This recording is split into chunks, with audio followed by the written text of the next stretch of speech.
Hello, everybody. My name is Aaron Baker, and I am with Infinite Protection. And today we're going to be talking about the top 5 ways that employees are stealing from you. We really appreciate you coming out today. And unfortunately, with the economic uncertainty of today, employee theft is on the rise. And here with me today is Major Jim Baker from the Lima Police Department. He's going to share his investigative experience in dealing with employee theft. So before we get started, Major, if you'd just like to introduce yourself real quick. Sure. Very, very glad to be here. I have been with the Lime Police Department for 29 years now. The vast majority of my career has been in investigations. I've covered every position in investigations. I've been a detective sergeant, detective lieutenant, and I'm just so glad to be able to share some things that are preventative. When it comes to theft and employee theft, it is very simple for us to figure out the who, what, where, why, when, and how, and identify who took from you and that kind of thing. But the problem is, after that point, is making you whole. That is what we would call restitution in our line of work, and many times that is difficult, doesn't take place, and it's also outside the hands of the police department. So prevention is the absolute key and most important when it comes to this. So, whenever we get an opportunity to share about prevention and some different things that you can do, we are very, very happy to do that. Yeah, we appreciate that, and that's a very good point. Prevention is key. We want to stop it before it ever happens. So the first thing we're going to do is define what is employee theft. And employee theft is you are paying somebody to do a job for you, and they take anything of value without your consent. And that can be anywhere from money to the time you are paying them to be there, inventory, property, or much more. But that is the true definition right here for you of employee theft. And we're going to be covering a whole bunch of scenarios on employees stealing intentionally and employees stealing unintentionally, because there are both. There are employees that don't have any intentions of truly stealing from you, but or end up doing it anyway without even realizing it. So, unfortunately, you might be wondering, how does this affect me, or if this is affecting me now. Well, unfortunately, these statistics are not in our favor. If you see on there, about 95% of businesses have been affected by some form of employee theft. I mean, you're not going to get much closer to 100% than that. So it's unfortunately not a matter of if, it's more a matter of when. And we just want to help you recognize ways that this could be happening. So we're going to go over the 5 ways, and I don't have these in actually any specific order. The last one I have in place, though, I put there for a reason, because I believe it is one of the most vital and crucial to your business, because that is what made your business, and that's how you make money. So the first thing we're going to cover is theft of services, and this theft of services has to deal with any companies that provide a service for your business. I mean, it has to do with maybe lawn care, cable service, or anything along those lines. Major, have you had any cases of theft of services? Yeah, absolutely. One particular one comes to mind in reference to cable vision, cable TV. There was a operator that he is tasked with climbing the pole and making the connection and allowing people to enjoy their cable. Well, he began by enjoying it for himself, so he opened it up for himself, and of course was not paying for it. So then that kind of branched out to his family and his friends, and then I guess he come to the realization that, well, they're making all this money, and it's a huge company, and so I'm up on this pole, I'm doing the grunt work, so I should probably be making a little bit more than what I'm getting, and so he started opening up and making available this cable to other people, and they would pay him directly, and then he would just pocket the money. Fortunately, there was a supervisor that was kind of on the ball, and he started seeing some discrepancies, And then it boiled down to he actually followed this person for just one day, and he figured out that it was like one for me, one for you, one for me, one for you. Mm. And this is not good for any company. And again, it's amazing how an employee can rationalize the reason for the theft, and that, well, this business has more than enough money. I don't have enough money, or um, who knows how else. I mean, it's just it's amazing how people can rationalize what they do. Yeah, and speaking of having people rationalize how things do, one thing we'll cover throughout this webinar several times is having a specific set of rules in place that make it very clear on the do's and don'ts of what employees can do. When you, especially when you have a service like this, have it laid out and what they're allowed to do with it and what they're not allowed to do with it. Because it can come to a point where an employee was trained that maybe some services that they're allowed to use and they've never been allowed to use. So having stuff like that clearly labeled in your policies and procedures is very helpful in keeping employees honest and make sure they know what the rules are, and making sure you're going over that with them once a quarter, once or twice a year, and make sure they're familiar with those rules. And the next thing we're going to cover is your theft of inventory. And your theft of inventory doesn't just cover the product that you sell, but also your normal everyday office supplies. I had a coworker share a story with me. There was a time when he was at an older company, and there was an employee that was taking the promotional items that were meant to give away for promotions. And they were using these promotional items for their own use and taking them home. And this amounted to large amounts of dollars because they were taking these promotional items to their own use. And talking about rationalizing, their thought was, this is to give away anyway, so why can't I have it? And this also goes back to having your clear written policies and procedures written out so employees know what they can or cannot do. And taking those promotional items, if that is something they are not allowed to do, that needs to be clearly written out for them so they know. Have you had, I'm sure you've had in dealing with theft of inventory and product, a good story or so? Well, there's a number of them, but one of the things that come up quite often is opportunity. They look for opportunity that they can manipulate this inventory to where they can get it out the door. One of the ways that they do that is they would take something out to the dumpster. They know the schedule of the deliveries, when it gets dumped and emptied and all that stuff. And it got to the point where we call it dumpster diving, where they would get it put out there, then they'd go back and dive later and get the inventory out.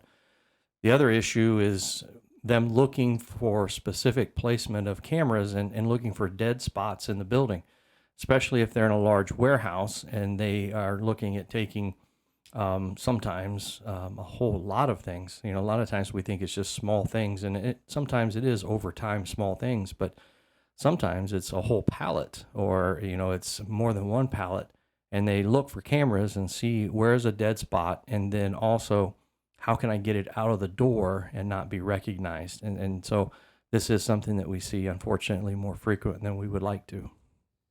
Yeah, talking about crime of opportunity in law enforcement, a lot of times there's people, if they don't have the opportunity, they won't commit the crime.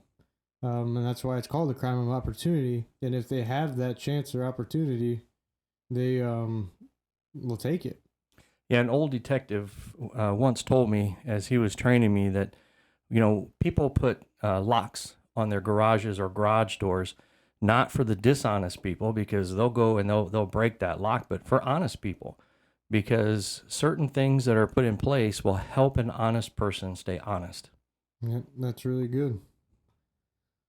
So the next thing we'll talk about is the theft of time. And your theft of time can be hard to spot. And your theft of time is where we talked about earlier, where you can have your unintentional and your intentional stealing of time. I had a case where there was an employee that was suspected of stealing time on breaks, taking too long of breaks.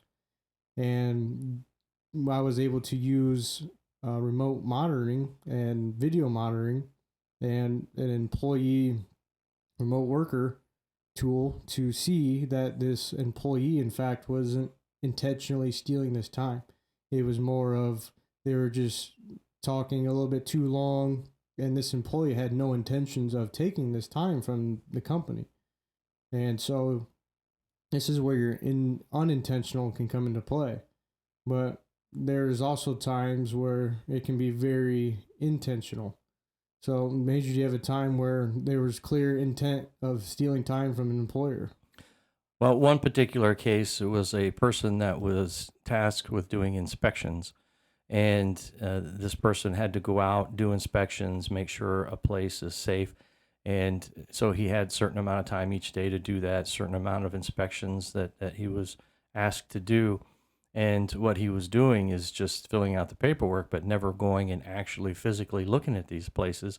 He was doing other things. Matter of fact, he had a whole entire another job that he was working at the same time he was doing this. And so, a lot of times we call that double dipping. He was getting paid from one job and another job. And what happened finally is, again, an on the ball supervisor was kind of following up, checking, and he's seen this paperwork, and he's like, well, this person never went to these places. And it actually came out to a very large sum of money. But not only that, the safety didn't take place because the whole purpose of the checks was to make sure it was safe. So not only did you have a situation where money was being taken from the company, people were put in jeopardy because safety wasn't being followed. Yeah, and as you see on the screen about buddy clocking, this buddy clocking has actually cost companies large amounts of money. About 16% of hourly employees have admitted to clocking in another employee. And this has actually added up to over $300 million in loss because obviously you're paying someone to do a job and they're not there doing that job. So there are definitely times when your theft of time can be intentional. So the next thing we're going to talk about is your theft of currency. This is probably what you think about the most when you think about employee theft. You probably come to mind of just an employee reaching their hand into the cash register and taking that money out. On there with the fake reimbursements, I read an article of a case where there was a gentleman that was working for a company that he would go out to these companies, other company sites, and they were paying him reimbursements for his travel, for his lodge, his food. And over a 7-year period, he actually ended up making up companies and going to these places and putting in for reimbursements. And these reimbursements over that time period equaled over $1.5 million. So your theft of currency, it comes in all sorts of fashions. It's not just pulling money out of a cash register.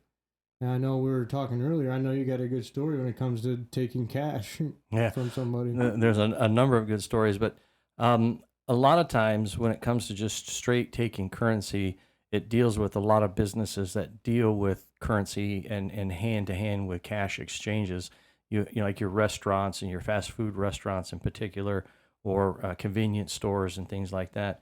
One of the things that we can't recommend enough, especially when you have like a fast food place, if you have multiple people working out of one single cash drawer, you have to help or hold people accountable, and you can't do that if multiple people have access to the same thing. So when you have those cash policies, it's extremely important. And in one particular case, this was a fast food restaurant.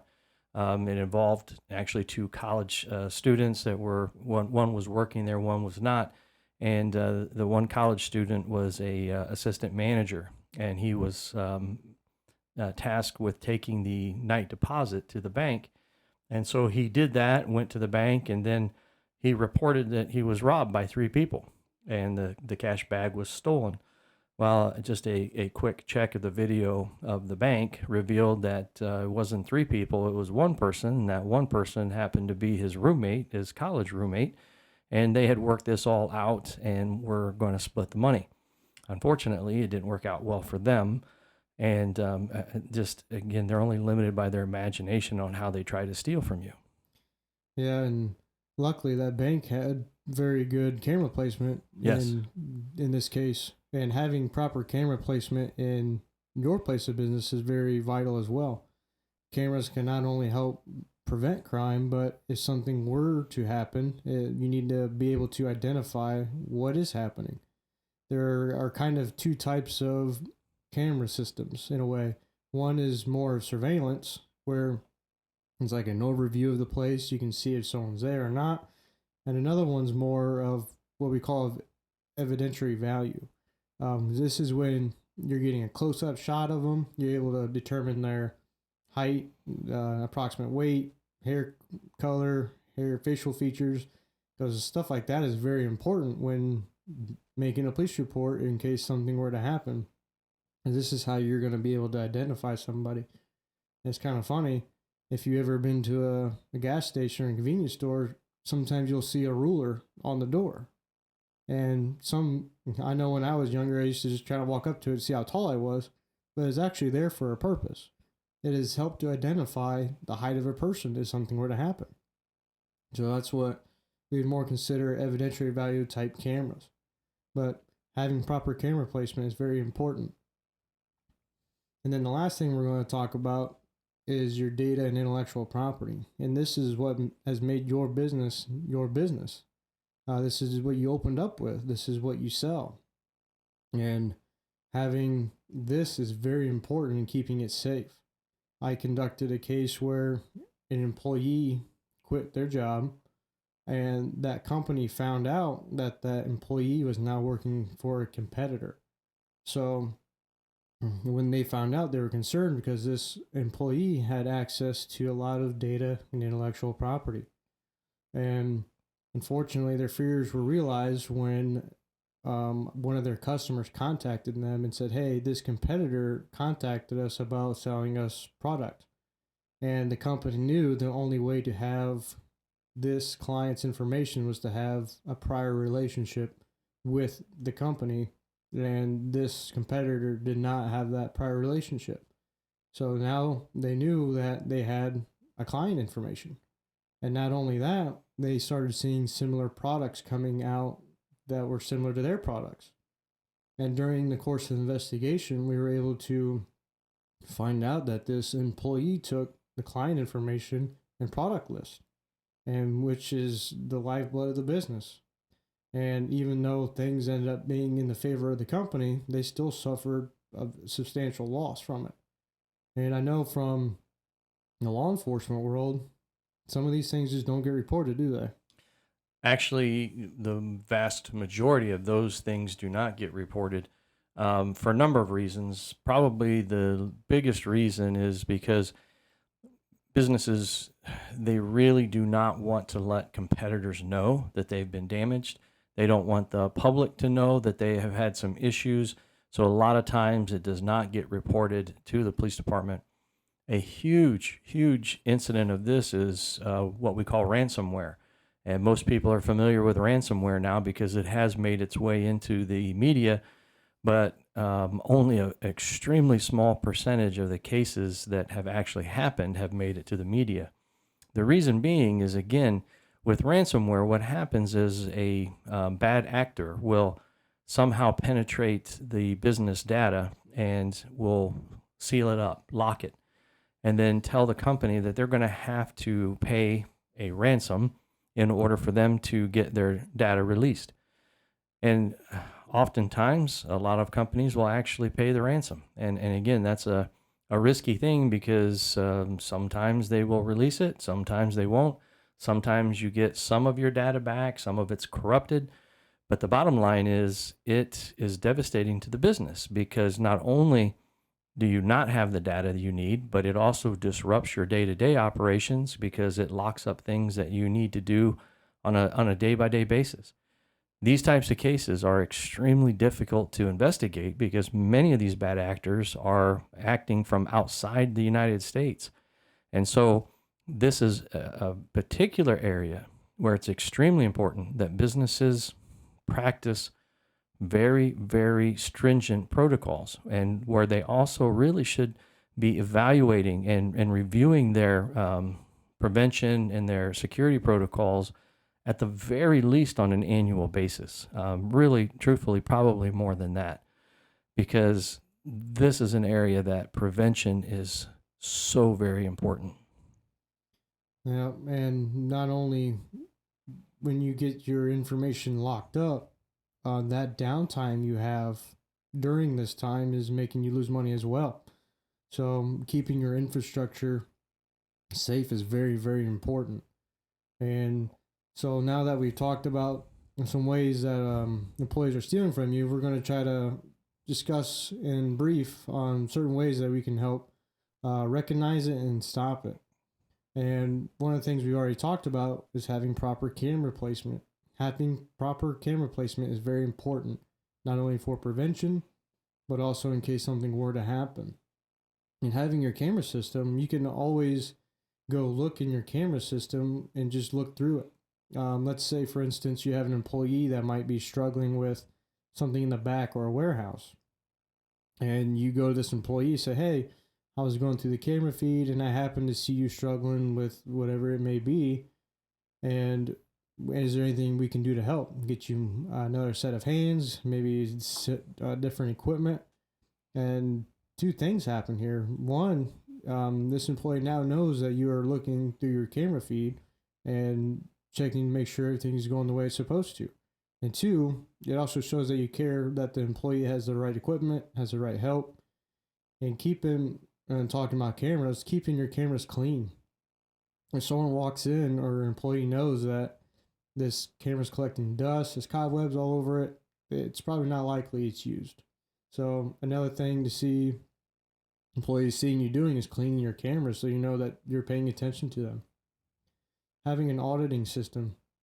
This is important for your inventory, for one, making sure you have the right inventory there that's supposed to be there, but also for your infrastructure. You want to make sure, as Major Baker talked about, you want to make sure you know who is logging into your system, where they're logging into it from, when, and it is very important to make sure you know who is coming into your system in order to keep it safe. Another thing is changing passwords. I know it can be hard sometimes and it can be tedious, but changing your passwords is very important to keeping your infrastructure safe. And anytime an employee comes on and they have access to passwords and they leave the company on whether on good or bad terms, those passwords need to change. It is very important in keeping your infrastructure secure, especially with remote work going on now. Remote work is very popular, making sure your employees are able to connect securely. So those are all good ways to recognize things. Do you have anything to add on recognizing and helping stop, or even the best case scenario, prevent? Well, yeah, and again, it's all about prevention. As we talked about at the very beginning, unfortunately, a lot of employees do take from their employer. So it's important that when you hire an employee, you try to do the best that you can in selecting that person, and doing a little bit of legwork and finding out with their application and all that kind of thing. Because something else that happens is how much you're paying an employee, and if you see an employee driving up in a Ferrari, then you do have some questions, because that's not because of what they're making here. And so when you see them kind of living outside of their lifestyle, outside of what they normally make, that should really raise some questions. It's mentioned again already that following policies, people that are training the employees, they need to make sure they're up to date and aware of the policies. All of these things are extremely important to prevention. Yeah, and I'm glad you brought up the fact that who they're bringing on in the interview and hiring process is very important. Yes. Yeah, it sure is. And obviously, there's a bunch of other ways, but this should turn into an extremely long webinar. So, just real quick, a little bit about me. I am a digital and physical security architect here at Infinite Protection. I am a former full-time police officer. I was assigned to a technologies crime unit, and this crime unit was actually also attached to a federal crime unit in tech crimes. So I am just now trying to use my knowledge and experience to help businesses protect themselves, not only from the inside, but also from external threats. Because there are definitely external threats out there. We talked about ransomware, and that is one of those major external threats. And with this QR code here, you can actually take your phone out and scan it, and it will import my information to your phone. You'll have my phone number, my name, and email, and we will be making content similar to this and going in depth on each way things are happening. And again, not only internally, but externally. So, and if you'd like a copy of this webinar here, feel free to email me and we will make sure you get a copy. So if you have any questions or anything like that, please feel free to let me know. And we just appreciate you guys coming out.